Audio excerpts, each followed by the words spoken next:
নারীর সবচেয়ে বেশি ভালোবাসা যে পুরুষ পেয়েছে। নারীর সবচেয়ে বেশি রাগ, অভিমান, ঝগড়া, খুনসুটিও সেই দেখতে পেয়েছে। নারীরা একটু এমনই।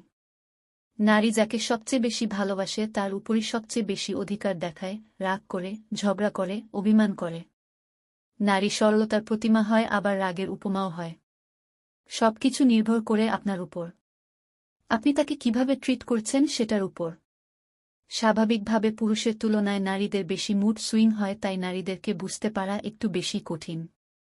আপনি হয়তো বলতেই পারেন, এত কিছুর পরও আপনি কেন সেই নারীকে সহ্য করে যাবেন? রাগ, অভিমান, জেদ আপনারও আছে। শক্তিমত্তার বিচারেও তার চেয়ে সৃষ্টিকর্তা আপনাকে বেশি শক্তিশালী করে পাঠিয়েছেন। আপনি চাইলেই সেই শক্তি, রাগ, ক্ষমতা প্রয়োগ করতে পারেন। আবার চাইলে তাকে ছোট বাচ্চাদের মতো ট্রিট করতে পারেন। ক্ষমতার প্রলয় না দেখিয়ে ভালোবাসার চাদরে তাকে আবৃত করে রাখতে পারেন। হয়ে উঠতে পারেন তার প্রিয়তম পুরুষ, সবচেয়ে নিরাপদ আশ্রয়। বুদ্ধিমানরা তাই করে।